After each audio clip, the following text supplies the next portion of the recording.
PSL चल रहा है और आईपीएल भी चल रहा है। आईपीएल में आज एक मैच था और आई थिंक चीज़ें आज कंफर्म हुई हैं। आईपीएल में आज एक ही मैच था और पीएसएल में दो मैचेस थे, जिसमें पहला मैच जो था वो मुल्तान सुल्तान का था और वो जिस तरह से वो हारे हैं और टूर्नामेंट से वो बाहर हो चुके हैं, ये कंफर्म हो चुका है। और दूसरा अब जो है पीएसएल में वो पिशावर ज़िल्मी के ऊपर खतरा आई थिंक अब आ गया, क्योंकि दूसरा मैच जो है उसमें एक एक पॉइंट मिला है। सो अब वो जो है पिशावर ज़िल्मी के भी चांसेस हैं कि वो बाहर हो सकते हैं। खैर इसमें हम सबसे पहले बात करते हैं जो पीएसएल का पहला मैच था, कराची किंग्स वर्सेस मुल्तान सुल्तान्स का। कराची ने पहले बैटिंग की और क्या ज़बरदस्त उनको स्टार्ट मिल गया था।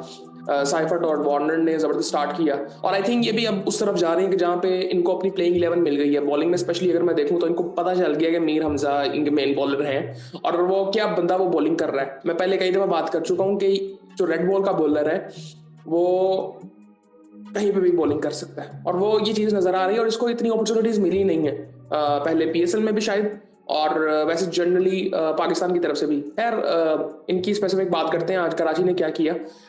साइफर्ट ने 22 रन बनाए, 11 बॉलों में एक छक्का लगाया, 3 चौके लगाए, 200 का स्ट्राइक रेट। वार्नर ने 13 बॉलों में 30 रन बनाए, 230 का स्ट्राइक रेट, 4 चौके 2 छक्के लगाए। उसके बाद जेम्स विंस ने 65 रन बनाए। और यार मैं इसका रिकॉर्ड देखे ना मैं थोड़ा सा हैरान भी हुआ कि आईपीएल पीएसएल में इसकी 5-6 50 है, 1-2 100 है, 100 है मेरे ख्याल से। ये आई थिंक ये बड़े रेगुलरली खेलता रहा ये। सो मैं उस चीज़ को देख के बड़ा हैरान था। वैसे Umar bin Yusuf I think opportunity miss कर रहा है। आई थिंक इसको जिन मैचेस में चांस दिया गया अपॉर्चुनिटी इसने मिस की है। आउट हो गया था 1 रन बना के।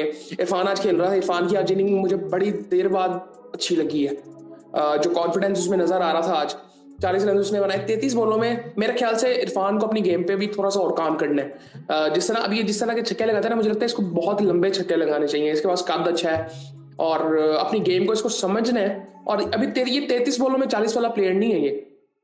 ये 20 में 40 कर सकता है, ये 15 में भी 40 कर सकता है। सो आई थिंक इसको थोड़ा सा समझना है। अभी यंग है काफी, लेकिन काफी बेहतर इनिंग थी और विंस के साथ ही काफी देर खड़ा रहा। 33 बॉलों में इसने 40 रन बनाए, 121 का स्ट्राइक रेट।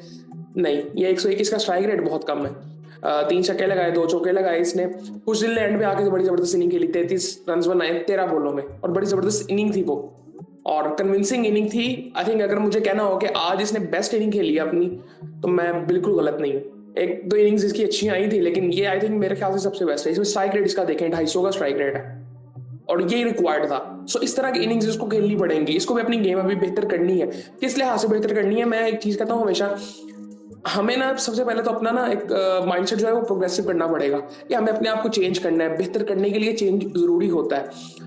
वो चीज़ हमारे प्लेयर्स में उस तरह से नजर आती नहीं है। लेकिन आई थिंक जब वो चीज़ आप अपने अंदर ले आते हो ना, तो आपको मतलब आप इस चीज़ को एक्सेप्ट कर लेते हो कि यार मुझे ये चीज़ें डेवलप किस तरह से करनी है। जब उस जोन में आप आते हो तो आप अपने आप को बेहतर करते रहते हो, लेकिन ये हो नहीं रहा हमारे प्लेयर्स के साथ। बहुत प्लेयर्स का मसला है हमारे, ये सिर्फ ये नहीं है, हमारे तकरीबन हर प्लेयर का ही मसला है। ये जो टीम है मुल्तान सुल्तान्स का, ये जो हार रही है इस वक्त, बहुत बड़ा इशू है ये। खैर इनकी फॉलो फिगर्स की अगर बात करें तो पहली 53 पे, दूसरी 57 पे, तीसरी 60 पे गिरती है और चौथी 138 पे गिरती है।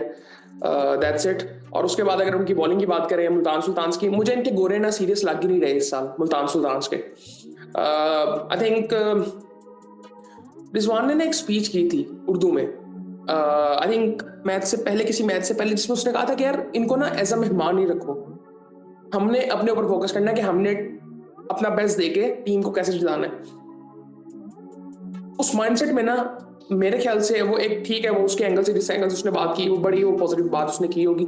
बट आई थिंक मुझे लगता है कि आपको ना एक गोरों को देखना है। इन्होंने मेरे ख्याल से इस दफा सीरियस लिया ही नहीं है। स्पेशली अगर मैं देखूं डेविड विले, जॉर्डन, ये जितने ये रेगुलरली खेलते आए हैं ना मुल्तान सुल्तान से, उनकी मैं बात स्पेशली कर रहा हूँ, ये इतने सीरियस थे ही नहीं इस दफा। और उसके अलावा वैसे भी हमारे लोकल प्लेयर्स ने परफॉर्म उस तरह से किया नहीं है। मैंने पहले भी एक दफा बात की थी कि हमारा जो कॉम्बिनेशन है ना वो ठीक नहीं है। जिस तरह हम अब लाहौर की बात करें, मुझे लगता था कि शायद ये बॉटम टच करेंगे। जो टॉप क्या कहते हैं, बॉटम में 2 टीमें होंगी, उनमें से एक ये होगी। लेकिन उनका कॉम्बिनेशन इतना जबरदस्त बन गया कि जिस तरह से उनकी बैकबोन जो है वो सैम बिलिंग्स और डैरिल मिचेल और सिकंदर रजा, वो तीनों परफॉर्म कर रहे हैं, बड़ी जबरदस्त परफॉर्म कर रहे हैं। वो बैकबोन इनकी एक बन गई है, प्लेइंग 11 में उनकी जगह कंफर्म है। टॉप 3 में उनकी भी परफॉर्मेंसेज आ रही हैं, मतलब हर मैच में एक या दो परफॉर्मेंसेस आ जाती हैं टॉप 3 से, जो कि अच्छी बात है और उनके लिए वो काम कर रही है। और जो बीच वाला जो मिडिल ऑर्डर है इनका, वो सबसे स्ट्रॉन्ग है आई थिंक, जिस तरह से वो आई थिंक स्कोर कर रहे हैं। खैर, मुल्तान सुल्तान बैटिंग के लिए आता है और यासिर खान 26 रन बनाते हैं, रिजवान जल्दी आउट हो जाते हैं, उस्मान खान 1 रन बना के आउट, कामरान गुलाम एंड तक खड़े रहते हैं, 29 रन बनाते हैं वो 25 बॉलों में। कैंपर ने 12 रन बनाए, 14 रन बनाए जॉर्डन ने। सो 117 पे ऑल आउट हो गई थी टीम 17वें ओवर में। पहली विकेट इनकी 13 पे 3 पे गिरती है, दूसरी 20 पे गिरती है, तीसरी 34 पे, चौथी 59 पे, पांचवी 76 पे, छठी 85 पे, और सातवीं भी 85 पे गिरती है, आठवीं 88 पे गिरती है, नौवीं 90 पे गिरती है, 10वीं 117 पे गिर जाती है। सो ऑल आउट हो जाते हैं ये। उबैद शाह ने भी एंड में 14 रन बनाए, एक छक्का एक चौका लगाया। बॉलिंग की अगर मैं बात करूं कराची की, तो मीर हमजा ने अपना तीसरा ओवर कर रहे थे, 2.1 ओवर्स की एग्जैक्टली, 15 रन देके 2 आउट किए। अब्बास अफरीदी ने 1 आउट किया जो कि रिजवान को आउट किया था, और फवाद अली ने 1 ओवर किया, 13 रन दिए। आमिर जमाल ने 2 ओवरों में 14 रन देके 1 आउट किया। हुशिल शाह ने 2 आउट किए 26 रन देके 4 ओवरों में। मोहम्मद नबी ने 4 ओवरों में 3 आउट किए 14 रन देके। तो नबी ने आई थिंक बड़ी जबरदस्त बॉलिंग की, हुशिल ने भी इवन अच्छी बॉलिंग की, इसने बैटिंग बड़ी अच्छी की थी।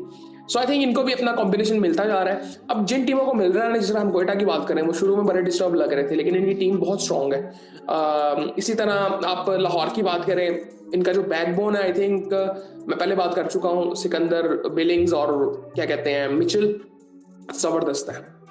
सो आई थिंक बॉलिंग बीच बीच में कर देती है परफॉर्म, शाहीन अच्छा परफॉर्म कर रहा है, हारिस रऊफ बीच बीच में आ जाता है। सो आई थिंक कॉम्बिनेशन इनका बेहतर हो रहा है। सो अब मैं देखूंगा कि फाइनल प्लेइंग 11 क्या बनाते हैं। अब रिशाद को भी इन्होंने डालना है, तो रिशाद को अब उसकी जगह पे कौन खेल रहा है आजकल, वो खेल रहा है ना Tom current. So I think वो एक डिसीजन होगा कि किसको खिलाना है। खैर ये सूरत हाल थी पेसर के पहले मैच की, और मुल्तान सुल्तान बाहर हो चुका है, कंफर्म हो चुकी है ये चीज़। और उन्होंने प्रेस कॉन्फ्रेंस भी कोई की रिजवान ने, और उसमें आई थिंक उन्होंने, मैं मुल्तान सुल्तान की ना एक वजह आपको सिंपली बताता हूँ, इन्होंने ना कल्चर को ना प्रोफेशनलिज्म से ऊपर रख दिया था। और इनके जो ऑनर है अली, मुझे लगता है कि वन ऑफ द बेस्ट, अगर मैं बात करूँ माइंडसेट एज अ ऑनर जो होना चाहिए वो है। बट कई चीजें ना आपको थोड़ा सा ध्यान रखना पड़ता है, जिस तरह क्या, मुझे लगता है प्रोफेशनलिज्म पे कंप्रोमाइज बिल्कुल नहीं होना चाहिए, उस पर कोई कंप्रोमाइज नहीं होना चाहिए। कल्चर बिल्कुल टीम का होना चाहिए, लेकिन आप जब चीख चीख के कहते हैं ना हमारा कल्चर हमारा कल्चर हमारा कल्चर, तो प्रोफेशनलिज्म चला गया बाहर में और गोरे हुए नहीं सीरियस। सो ये रिजल्ट आ रहे हैं, ये सबसे बड़ा रीजन है। उसके अलावा इनका कॉम्बिनेशन ही नहीं ठीक बना। मुझे इनके अभी भी ये जो क्या कहते हैं बैटिंग लाइन है, मुझे पता ही नहीं इनकी है क्या। यासिर खान पहले दिन से खेला क्यों नहीं मुझे समझ नहीं आई। रिजवान को कई चीजें अपनी बेहतर करनी है, मेरे ख्याल से रिजवान और बाबर को एक लंबे ब्रेक की जरूरत है, इनको खुद लेना चाहिए। मैं उसके बारे में काफी सोच रहा था कल के यार, क्योंकि इन्होंने वो चीज की नहीं है। ये जिस पीरियड में ना अपनी जिंदगी के और अपने करियर के, इनको एक ब्रेक की जरूरत है, जहां पे ये अपने बारे में सोचें, अपने ऊपर काम करें, सिर्फ अपनी क्रिकेट में नहीं, क्रिकेट में तो काम करना ही करना है। बाबर में कॉन्फिडेंस की कमी है, एक्स्ट्रा कवर पे वो शॉट मारता ही नहीं अब। उसकी वजह उसका कॉन्फिडेंस है कि कॉन्फिडेंस ही नहीं है उसको, वो इतना उसके ऊपर प्रेशर है। उसका एक इंटरव्यू में भी आया रिसेंटली, कोई फर्क नहीं पड़ता, ये बातें सबको पता है। बट अब वो कहता है, उसने एक बात की कि मुझे रेस्ट दिया जा रहा है, मुझे रेस्ट का कहा गया था और मैं रेस्ट की वजह से बाहर हूं T20 के। भाई नहीं, तू ड्रॉप था। तो आई थिंक ये काफी चीजें ऐसी हैं इन दोनों की। खैर ये आई थिंक दूसरी वीडियो में बात करेंगे, क्योंकि वो मैच आई थिंक जो है वो उसमें टाइम हमारे पास ज्यादा होगा। एक इनिंग हुई थी, वो भी आधी इनिंग हुई थी, तो उसमें बात करेंगे इस बारे में।